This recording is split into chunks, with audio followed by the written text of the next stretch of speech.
ಕರ್ನಾಟಕಡು ಇತ್ತೆ ಮಾತಿರ್ಲ ಪೋಡಿದಿರು ರಾಮೇಶ್ವರ ಕೆಫೆಟ್ ಭಾರಿ ಧೈರ್ಯೋಡು ಬತ್ತದು bomb ದೀತಿರು and bomb ದೀತಿನಕ್ಲೆನು police ಸ್ಟೇಷನ್ಗೆ ಲೆತ್ತೊಂದು ಪೋದು ಶಿಕ್ಷೆ ಕೊರ್ಪಾವನೈಟ್ ಕಾಂಗ್ರೆಸ್ ಸರ್ಕಾರ ಸೋದುಂಡು ಪಂದು ವಿಧಾನ ಪರಿಷತ್ ವಿಪಕ್ಷ ನಾಯಕಿ ಕೋಟಾ ಶ್ರೀನಿವಾಸ್ ಪೂಜಾರಿ ಕುಡ್ಲಡು ನಡತಿನ ಸುದ್ದಿಗೋಷ್ಠಿಡು ಪಂಡಿರು ಬಾಂಬ್ ದೀತಿನಾಯನ್ ಪತ್ತರೆ ಸರ್ಕಾರ ನನಲಾ ಲೆಕ್ಕದೆತ್ತೊಂದುಂಡು ವಿಧಾನಸೌಧಡು ಪಾಕಿಸ್ತಾನದ ಪರವಾದ ಘೋಷಣೆ ಮಲ್ದಿನ ವಿಷಯ ತನಿಖೆಡು ಸಾಬೀತಾತುಂಡು ಆಂಡಲ ನನಲಾ ದಾಲ ಕಾನೂನು ಕ್ರಮದೆತ್ತೊಂದುಜಿರು ಬಿಜೆಪಿ ಸರ್ಕಾರ ಇಪ್ಪುನಗ ಭಯೋತ್ಪಾದನೆ ಮಲ್ಪುನಕ್ಲೆನ ವಿರುದ್ಧ ಅದಗನೆ ಕ್ರಮದೆತ್ತೊಂದ ಅಂಡ ಈ ವಿಷಯಡು ಕಾಂಗ್ರೆಸ್ ಸರ್ಕಾರ ಮಾತ್ರ ಸೋದುಂಡು ಒಂದು ಪಂಡಿರು ನೋಡಿದರೆ ಸರ್ಕಾರ ಭಯೋತ್ಪಾದಕರು ಮತ್ತು ರಾಷ್ಟ್ರ ವಿರೋಧಿಗಳ ಬಗ್ಗೆ ಒಂದು ರೀತಿ ಮೃದು ಧೋರಣೆ ತಾಳಿದೆ ಅಂತ ನಮಗೆ ಮಾತ್ರ ಅಲ್ಲ ಇಡೀ ರಾಜ್ಯಕ್ಕೆ ಅನಿಸುತ್ತೆ.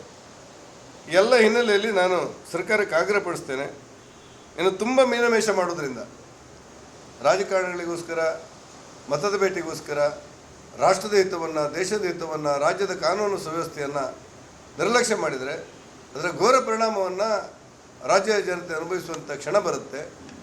ಅಧಿಕಾರ ಬರ್ಬೋದು, ಹೋಗ್ಬೋದು.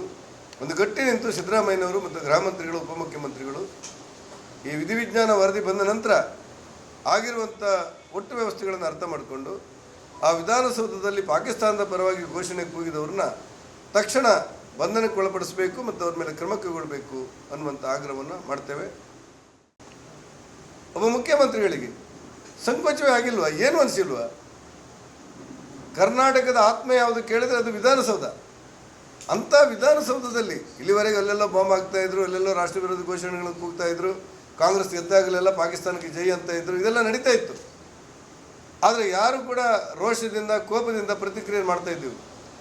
ಆದರೆ ಇವತ್ತು ವಿಧಾನಸೌಧದ ಎದುರುಗಡೆ ಒಳಗೆ ಬಂದು ಪಾಕಿಸ್ತಾನದ ಪರವಾಗಿ ಘೋಷಣೆ ಕೂಗಿದಾಗಲೂ ಕೂಡ, ವಿಧಿವಿಜ್ಞಾನದ ಪರೀಕ್ಷೆಗಳು ಹೌದು ಕೂಗಿದ್ದಂತೆ ಹೇಳಿದಾಗಲೂ ಕೂಡ, ನಮ್ಮ ಕಣ್ಣೆದುರು ಒಬ್ಬ ವ್ಯಕ್ತಿಯ ಬಾಯನ್ನು ಮತ್ತೊಬ್ಬ ವ್ಯಕ್ತಿ ಮುಚ್ತಾ ಇರೋದು ಕಂಡಾಗಲೂ ಕೂಡ ಇಲ್ಲ ಅಂತೇಳಿ ಇಡೀ ಸಚಿವ ಸಂಪುಟ ಸಾಧನೆ ಮಾಡ್ತಾ ಇದೆ. ಇಡೀ ಸಚಿವ ಸಂಪುಟ, ಮಹಿಳಾ ಮತ್ತು ಮಕ್ಕಳ ಕಲ್ಯಾಣ ಮಂತ್ರಿಗಳು, ಗ್ರಾಮೀಣಾಭಿವೃದ್ಧಿ ಮಂತ್ರಿಗಳು, ಕಾನೂನು ಮಂತ್ರಿಗಳು, ಕಂದಾಯ ಮಂತ್ರಿಗಳು ಎಲ್ಲರೂ ಕೂಡ ಅದು ಅವರ ಪರವಾಗಿ ಸಹಾನುಭೂತಿಯನ್ನು ಹೊಂದಿದ್ದಾರೋ ಏನೋ ಅನ್ನಿಸುವಂಥ ರೀತಿ, ಗೃಹ ಮಂತ್ರಿಗಳು, ಉಪಮುಖ್ಯಮಂತ್ರಿಗಳು, ಮುಖ್ಯಮಂತ್ರಿಗಳು ಸಹಿತ ಅದು ನಡೀಲಿಲ್ಲ ಅಂತ ಅಥವಾ ನಡೆದಿದ್ದರೆ ಅದನ್ನು ಮರೆಮಾಚುವಂಥ ರೀತಿ, ಇವೆಲ್ಲವೂ ಕೂಡ ರಾಜ್ಯದ ಜನತೆಯಲ್ಲಿ ಅತ್ಯಂತ ನೋವನ್ನುಂಟು ಮಾಡುವಂಥ ಪರಿಸ್ಥಿತಿ ನಿರ್ಮಾಣ ಆಗಿದೆ ಅನ್ನುವ ಕಾರಣಕ್ಕೆ ಸರ್ಕಾರದ ಈ ನಿಲುವನ್ನು ಅತ್ಯಂತ ಕಟುವಾದ ಶಬ್ದಗಳಲ್ಲಿ ಖಂಡಿಸಬೇಕು ಅಂತ ಅಂದುಕೊಂಡು ಸರ್ಕಾರದಕ್ಕೆ ಒಂದಷ್ಟು ಜನ ಚೀಮಾರಿ ಹಾಕುವ ಮುಂಚೆ ಸಿದ್ದರಾಮಯ್ಯ ಸರ್ಕಾರ ಜಾಗ್ರತೆಯನ್ನು ಮಾಡಬೇಕು ಅನ್ನುವಂಥ ಆಗ್ರಹವನ್ನು ನಾವು ಮಾಡ್ತೇವೆ.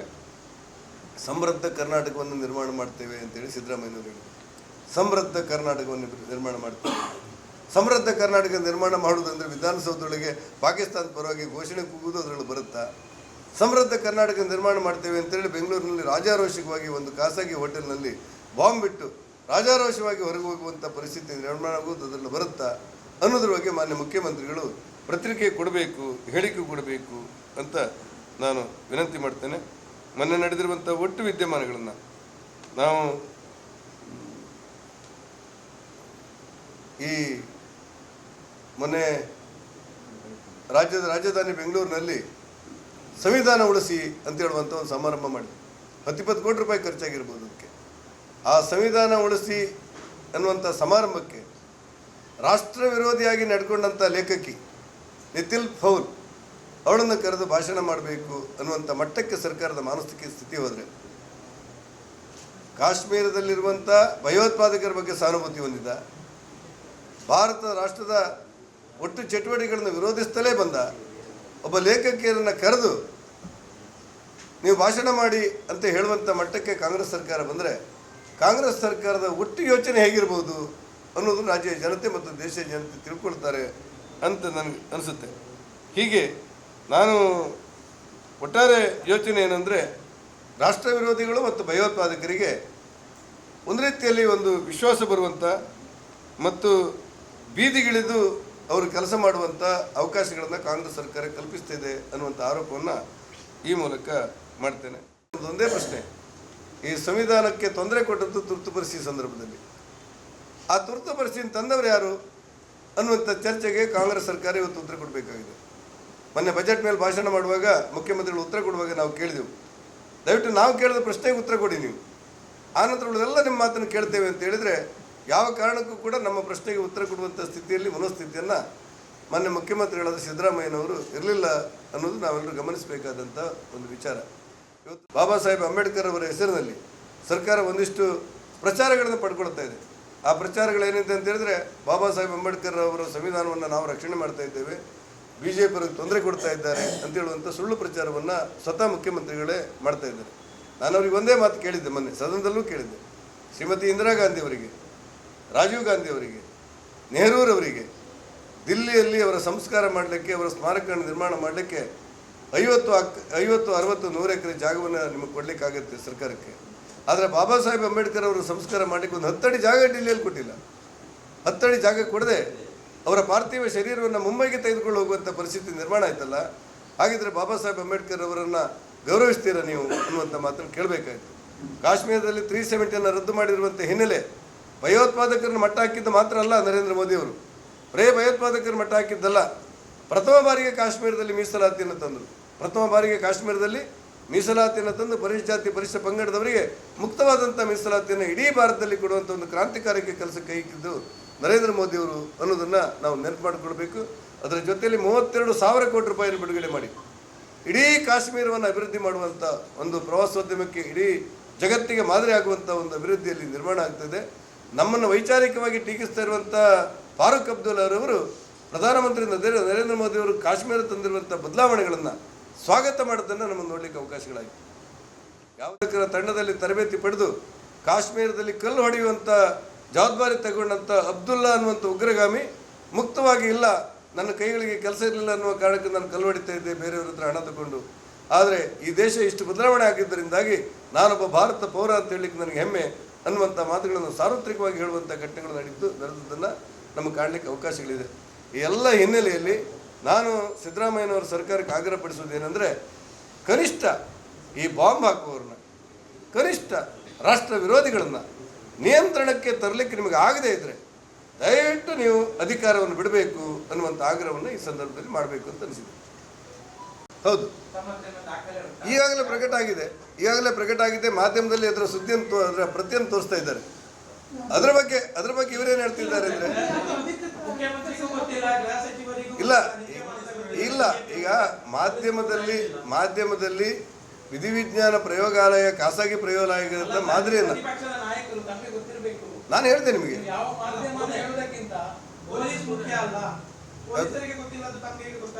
ಅಲ್ಲ, ಇವತ್ತು ಎಲ್ಲ ಕಡೆ ವೈರಲ್ ಆಗಿದೆ. ಖಾಸಗಿ ಸಂಸ್ಥೆಯಿಂದ, ವಿಧಿವಿಜ್ಞಾನ ಸಂಸ್ಥೆಯಿಂದ ಅಧಿಕೃತವಾಗಿ ಈ ಭಾರತ ವಿರೋಧಿ ಘೋಷಣೆ ಕೂಗಿದ್ದು ಆಗಲ್ಲ. ಒಂದು ನಾವು ಮಾನ್ಯತೆಯನ್ನು ಎಲ್ಲಿ ಕೊಡಬೇಕು ಅನ್ನೋದು ಚರ್ಚೆ ಇರುತ್ತೆ. ನಿಮ್ಮ ಚರ್ಚೆಗೆ ನನ್ನ ಸಹಮತ, ನನಗೆ ಗೊಂದಲ ಇಲ್ಲ. ಎಲ್ಲಿ ಕೊಡಬೇಕು? ಉದಾಹರಣೆಗೆ ಖಾಸಗಿ ಆಸ್ಪತ್ರೆಯಲ್ಲಿ ತಗೊಳ್ಳುವಂಥ ಯಾವುದಾದ್ರೂ ಒಂದು ಸರ್ಟಿಫಿಕೇಟಿಗೂ ಕೂಡ ಇವತ್ತು ಮಾನ್ಯತೆ ಇದೆ. ಹಾಗಾಗಿ ಸರ್ಕಾರದ ಅಧೀನದಲ್ಲಿರುವಂಥ ಸಂಸ್ಥೆಯಿಂದ ವಿಧಿವಿಜ್ಞಾನದ ಪ್ರಯೋಗಾಲಯದ ಅಧಿಕೃತ ಪ್ರಕಟಣೆ ಮಾಡಬೇಕಲ್ಲ, ಅವರೇ ಮಾಡಬೇಕಾಗಿತ್ತಲ್ಲ. ಇಲ್ಲ, ಒಂದಕ್ಕೊಂದು ಸೇರಿಸ್ಬಿಡಿ. ಒಂದಕ್ಕೊಂದು ಸೇರಿಸ್ಬಿಡಿ. ಆಗಲ್ಲ. ಈಗ ಖಾಸಗಿ ಪ್ರಯೋಗಾಲಯವನ್ನು ನಾವು ಒಪ್ಪುವುದಿಲ್ಲ ಅಂತ ಸರ್ಕಾರ ಹೇಳಿದರೆ, ನಿಮ್ಮ ಸುಪರ್ದಲ್ಲಿರುವಂಥ ಪ್ರಯೋಗಾಲಯದಿಂದ ಅಧಿಕೃತವಾಗಿ ಉಂಟು ಇಲ್ಲ ಬಿಡುಗಡೆ ಮಾಡಬೇಕಲ್ಲ. ನಮ್ಮ ಪ್ರಶ್ನೆ ಇರೋದೇ. ಅಲ್ಲ, ಮಾಡಬೇಕು. ಅವ್ರು ಯಾಕೆ ಮಾಡಲಿಲ್ಲ ಕೇಳಿದರೆ ತೀರ್ಪು ಕೊಟ್ಟಾಯ್ತು. ನಾವು ಖಾಸಗಿ ಅಧಿಕೃತವಾಗಿರುವಂಥ ಖಾಸಗಿ ಸಂಸ್ಥೆ ಪ್ರಕಟಣೆಯನ್ನು ನೋಡಿಕೊಂಡು ನಾವು ತೀರ್ಪು ಕೊಟ್ಟಿದ್ದೇವೆ. ಹೌದು, ಅಲ್ಲ ಅಂತ ಹೇಳಬೇಕಾದ್ರೆ ಸರ್ಕಾರ ಹೇಳಬೇಕಲ್ಲ ಅಧಿಕೃತವಾಗಿ. ಈಗ ಒಂದು ವಾರ ಆಗ್ತಾ ಬಂತಲ್ಲ. ಕನಿಷ್ಠ 24-48 ಗಂಟೆಗಳಲ್ಲಿ ಮಾಡ್ಬೋದಾದಂಥ ಪ್ರಯೋಗಾಲಯದ ವಿಧಿವಿಜ್ಞಾನ ಪ್ರಯೋಗಾಲಯದ ವರದಿಯನ್ನು 1 ವಾರಗಳ ಕಾಲ ಮುಂದೂಡ್ತಾರೆ ಅಂತ ಹೇಳಿದ್ರೆ ಸಂದೇಹ ಅನಿಸೋದಿಲ್ಲ ನಮಗೆ. ಆ ಕಾರಣ ಕೇಳಿದ್ವಿ. ಕಾಂಗ್ರೆಸ್ ಕೂಡ ನಮ್ಮ ಇಲ್ಲಿ ಬಾಂಬ್ ಬ್ಲಾಸ್ಟ್ ಆಗಿತ್ತು. ಮತ್ತೆ ಕೇಂದ್ರ ಸರ್ಕಾರದಲ್ಲಿ ಬಿಜೆಪಿ ಇವಾಗಲೂ ಕೂಡ ಅಟ್ಯಾಕ್ ಆಗಿತ್ತು. ಸರಿ, ಅಲ್ಲ, ನಾನು ಹೇಳಿದೆ ನಿಮಗೆ, ಮಂಗಳೂರಲ್ಲೇ ಕುಕ್ಕರ್ ಬಾಂಬನ್ನು ಸ್ಫೋಟ ಮಾಡಿದ ತಕ್ಷಣ ಅವರ ಬಂಧನ ಮಾಡುವಂಥ, ಅದರ ಹಿಂಬಾಲಿಸುವಂಥ ಕೆಲಸಗಳನ್ನು ನಮ್ಮ ಸರ್ಕಾರ ಮಾಡಿತ್ತು. ಆನಂತರ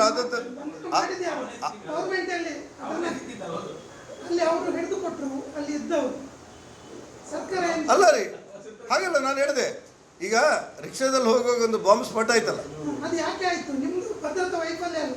ಭದ್ರತಾ ಇಲ್ಲ ಇಲ್ಲ ಇಲ್ಲ ಇಲ್ಲಿ ನೀವು ಭದ್ರತಾ ವೈಫಲ್ಯ ಒಬ್ಬೊಬ್ಬರು ವ್ಯಕ್ತಿ ಒಂದೊಂದು ಪೊಲೀಸರು ಹಾಕ್ಲಿಕ್ಕಾಗತ್ತೆ ಅದಲ್ಲ. ನಮಗೂ ಮತ್ತು ಕಾಂಗ್ರೆಸ್ಸಿಗೂ ಅಲ್ಲ ಕೇಳಿಯಪ್ಪ, ತಾವೇನು ಹೇಳ್ತೇನೆ ಕೇಳಿ. ನೀವು ಮೊದಲೇ ಗಲಾಟೆ ಮಾಡಿದರೆ ಅಲ್ಲ, ಎಲ್ಲ ಗಲಾಟೆ ಮಾಡಿ ಹಾಗಲ್ಲ ಕೇಳಿ. ನಮ್ಮ ಸರ್ಕಾರ ಇರುವಾಗ ಭಯೋತ್ಪಾದಕ ಅಂತ ಗೊತ್ತಾದ ಕೂಡಲೇ, ಬಾಂಬ್ ಸ್ಫೋಟ ಅಂತ ಗೊತ್ತಾದ ಕೂಡಲೇ ಅವನನ್ನು ಅರೆಸ್ಟ್ ಮಾಡೋದು ಮಾತ್ರ ಅಲ್ಲ, ಪೂರ್ಣ ತನಿಖೆ ಮಾಡುವಂಥ ವ್ಯವಸ್ಥೆಗಳನ್ನು ಮಾಡಿದೆವು ನಾವು. ಇವತ್ತು ನಾವು ಹೇಳ್ತಾ ಇರೋದು ಇಷ್ಟೇ, ರಾಜಾರೋಷವಾಗಿ ಅಲ್ಲಲ್ಲ ಅಲ್ಲ ರಾಜಾರೋಷವಾಗಿ ಒಂದು ಹೋಟೆಲ್ನಲ್ಲಿ ಬಾಂಬ್ ಬಿಟ್ಟು ಅವನು ರಾಜಾರೋಷವಾಗಿ ತಿರುಗಾಡುವಂಥ ಮಟ್ಟಕ್ಕೆ ಬಂದಾಗಲೂ ಕೂಡ ಸರ್ಕಾರ ಇನ್ನೂ ನಿಷ್ಕ್ರಿಯವಾಗಿರೋದು ಸರಿಯಲ್ಲ ಅನ್ನೋದು ನಮ್ಮ ವಾದ. 2008 ಜುಲೈ 25ಗೆ 9 ಕಡೆ ಬಾಂಬ್ ಬ್ಲಾಸ್ಟ್ ಆಯಿತು ಬೆಂಗಳೂರಲ್ಲಿ. 2008 ಅಲ್ಲಿ ಸರಣಿ ಬಾಂಬ್ ಸ್ಫೋಟ. ಯಾರ ಗೌರ್ಮೆಂಟ್ ಇತ್ತು? ನಿಮ್ಮದೇ ಗೌರ್ಮೆಂಟ್ ಇತ್ತು. ಆಗಲೂ ಅದು ವೈಫಲ್ಯ ಅಲ್ಲ. ಎಲ್ಲ ಸರ್ಕಾರ ಇದ್ದಾಗಲೂ ಆಗಿದೆ. ಮತ್ತು ನೀವೇ ಒಂದು ಮಾತು ಹೇಳಿದ್ರಿ, ಈಗ ಟೆರರ್ ಇನ್ಸಿಡೆಂಟು 370 ಮಾತ್ರ ತೆಗ್ದದಲ್ಲ, ಭಯೋತ್ಪಾದನೆ ಮಟ್ಟ ಹಾಕಿದ್ರು. ಭಯೋತ್ಪಾದನೆ ಮಟ್ಟ ನಾನು ಏನು ಹೇಳಿದೆ, ಯಾಕೆ ಆಗ್ತದೆ? ನಾನು ಹೇಳಿದೆ ಭಯೋತ್ಪಾದನೆ ಮಟ್ಟದ ಜೊತೆಯಲ್ಲೇ, ಅದು ಭಯೋತ್ಪಾದನೆ ಮಟ್ಟದ ಜೊತೆಯಲ್ಲೇ ಆ ರಾಜ್ಯದಲ್ಲಿ ಮೀಸಲಾತಿಗೆ ಅವಕಾಶ ಆಯ್ತಂದೆ. ಅಲ್ಲ, ನೀವು ಹೇಳಿದ್ದು 370 ತೆಗೆದ ಜೊತೆಗೆ ಭಯೋತ್ಪಾದನೆಯನ್ನು ಮಟ್ಟ ಹಾಕಿದ್ದಾರೆ ಅಂತ ಹೇಳಿದ್ರು. ಭಯೋತ್ಪಾದನೆ ಮಟ್ಟ ಹಾಕಿದ್ದು ಹೌದಾದ್ರೆ ಇಂಥ ಇನ್ಸಿಡೆಂಟ್ಗಳು ಯಾಕೆ ಆಗ್ತವೆ ಅಂತ. ಮಂಗಳೂರಲ್ಲಿ ಸ್ಫೋಟ ಕಾಶ್ಮೀರದಲ್ಲಿ ಅಲ್ಲ, 370 ಇದ್ದದ್ದು ಕಾಶ್ಮೀರದಲ್ಲಿ ಭಯೋತ್ಪಾದನೆ ಅಲ್ಲಿ ಮಾತ್ರ ಅಲ್ಲಲ್ಲ, ಕಾಶ್ಮೀರದಲ್ಲಿ ಆಗಲ್ಲ. ಇಲ್ಲ ಇಲ್ಲ ಇಲ್ಲ ಇಲ್ಲ ಇಲ್ಲ ನೀವು ಸಿಟ್ಟಲ್ಲಿ ಏನೇನೋ ಮಾತಾಡ್ತೀರಿ ಕೇಳಿ. ಎಂತ ಗೊತ್ತು ನಿಮಗೆ, ಕಾಶ್ಮೀರದಲ್ಲಿ AK-47 ಇಟ್ಕೊಂಡು ಅಲ್ಲಿಯ ಭಯೋತ್ಪಾದಕರು ಭಾರತೀಯರೇ ನಿಮ್ಮ ತಾಯಿ ಎದೆಹಾಲು ನೀವು ಕುಡಿದದ್ದು ಹೌದಾದರೆ ಕಾಶ್ಮೀರದಲ್ಲಿ ತ್ರಿವರ್ಣ ಹಾರಿಸಿ ವಾಪಸ್ ಹೋಗಿ ಅಂತ ಹೇಳ್ತಾ ಇದ್ರು. ಅಷ್ಟರ ಮಟ್ಟಿಗೆ ಭಯೋತ್ಪಾದನೆ ಅಲ್ಲಿ ವೈಭವ ಆಗಿತ್ತು. ಈ 370 ರದ್ದು ಮಾಡುವುದರ ಮೂಲಕ ಅವ್ರನ್ನೆಲ್ಲವನ್ನು ಬಂಧನಕ್ಕೆ ಒಳಪಡಿಸಿ ಇವತ್ತು ಕಾಶ್ಮೀರದ ನೆಲದಲ್ಲಿ ಪ್ರತಿ ದಿವಸ ಬೆಳಿಗ್ಗೆ ರಾಷ್ಟ್ರಧ್ವಜ ಹಾರುವಂಥ ಒಂದು ಸಂಭ್ರಮದ ವಾತಾವರಣವನ್ನು ನರೇಂದ್ರ ಮೋದಿ ಅವರು ಮಾಡಿದರು ಅಂತ ಹೇಳಲಿಕ್ಕೆ ನಾನು ಹೇಳಿದ್ದೀನಿ. ಹಾಂ, ಇದೆಲ್ಲ ಇದು ನಿಮ್ಗೆ ಗೊತ್ತುಂಟಂತ ಹೇಳಲಿಲ್ಲ ಅಷ್ಟೇ, ಇದೆಲ್ಲ ನಿಮ್ಗೆ ಗೊತ್ತಿರುತ್ತೆ ಅಂತ ಹೇಳಲಿಲ್ಲ ನೀವು. ಈಗ ಒಟ್ಟಾರೆ ಯೋಚನೆ ಅಲ್ಲ ಕೇಳಿ ಬಾ. ಇಲ್ಲ ನೀವು ನನ್ನ ಮೇಲೆ ಸಿಟ್ಟು ಮಾಡ್ಕೊಂಡು ಬಂದ್ರೆ ಕೇಳಿ. ಅಲ್ಲ ನೀವೇನು ಸಿಟ್ಟಿತ್ತು ನನ್ನ ಕೇಳಿ. ನಮ್ಮ ಮೂಲ ಉದ್ದೇಶ ಇರೋದು ಈ ರಾಷ್ಟ್ರ ವಿರೋಧಿ ಘೋಷಣೆ ಕೂಗಿದವರನ್ನ ಮತ್ತು ರಾಜಾರೋಷವಾಗಿ ಬಾಂಬ್ ಇಟ್ಟು ಹೋಗುವಷ್ಟು ಧೈರ್ಯ ಇರುವವರನ್ನು ಮಟ್ಟ ಹಾಕಲಿಕ್ಕೆ ಸರ್ಕಾರ ವಿಫಲ ಆಗಿದೆ ಅನ್ನುವ ಕಾರಣಕ್ಕೋಸ್ಕರ ನಾವು ಇದನ್ನು ಖಂಡಿಸ್ತೇವೆ ಎಂದೆ. ಸರ್, ಈಗ ನಿಮ್ಮ ಜಿಲ್ಲೆಯಲ್ಲಿ ಈ ಶೋಭಾ ಕರಂದ್ಲಾಜೆ ಗೋ ಬ್ಯಾಕ್ ಚಳವಳಿ ಆಗ್ತಾ ಇದೆ. ಚಿಕ್ಕಮಗಳೂರಲ್ಲಿ ಆಗ್ತಾ ಉಂಟು, ನಿಮ್ಮ ಇಲ್ಲಿ ಬೀದಿಯಲ್ಲೂ ಆಗ್ತಾ ಉಂಟು. ಅದರಿಂದ ಕೆಲವು ಮುಖಂಡರು ಕೂಡ, ನಿಮ್ಮದೇ ಮುಖಂಡರು ಕೂಡ ಇದ್ದಾರೆ. ದೊಡ್ಡ ಮಟ್ಟದಲ್ಲಿ ಆಗ್ತಾ ಇರುವ ಇದರ ಬಗ್ಗೆ ನಿಮ್ಮ ಯಾವ ಚಳವಳಿ ಆಗುತ್ತೆ, ಯಾರು ಕಾರ್ಯಕರ್ತರು ಇಂಥವ್ರಿಗೆ ಕೊಡಿ ಅಂತ ಮನವಿ ಕೊಡ್ತಾರೆ, ಇದೆಲ್ಲ ರಾಜಕಾರಣದಲ್ಲಿ ಸ್ವಾಭಾವಿಕವಾಗಿ ಇರುವುದು. ಪಾರ್ಟಿಯಲ್ಲಿ ರಾಜ್ಯ ಮತ್ತು ಕೇಂದ್ರ ನಮ್ಮ ನಾಯಕತ್ವ ತೀರ್ಮಾನ ಮಾಡಿ ಅಂತಿಮವಾಗಿ ಯಾರಿಗೆ ಕೊಡಬೇಕು ಅಂತ ಹೇಳುತ್ತೋ ಅವರೇ ಅಭ್ಯರ್ಥಿ ಆಗ್ತಾರೆ, ಅವರೇ ಗೆಲ್ತಾರೆ. ಪ್ರತಿಯೊಂದೇ ಪಕ್ಷ ಕಾರ್ಯಕರ್ತರ ಅಹವಾಲುಗಳನ್ನು ಕೇಳಿದ್ರೆ ತಪ್ಪೇನಿಲ್ಲ, ಅವರವರ ಅಭಿಪ್ರಾಯಗಳನ್ನು ಹೇಳಿದ್ದಾರೆ. ಆದರೆ ಎಲ್ಲರನ್ನೂ ಗಮನದಲ್ಲಿಟ್ಟುಕೊಂಡು ಅಂತಿಮವಾದಂಥ ತೀರ್ಮಾನವನ್ನು ರಾಜ್ಯದ ನಾಯಕತ್ವದ ಜೊತೆಯಲ್ಲಿ ಮಾಹಿತಿಯನ್ನು ಪಡೆದು ನೇರ ಕೇಂದ್ರ ನಾಯಕತ್ವ ಪ್ರಕಟ ಮಾಡುತ್ತೆ.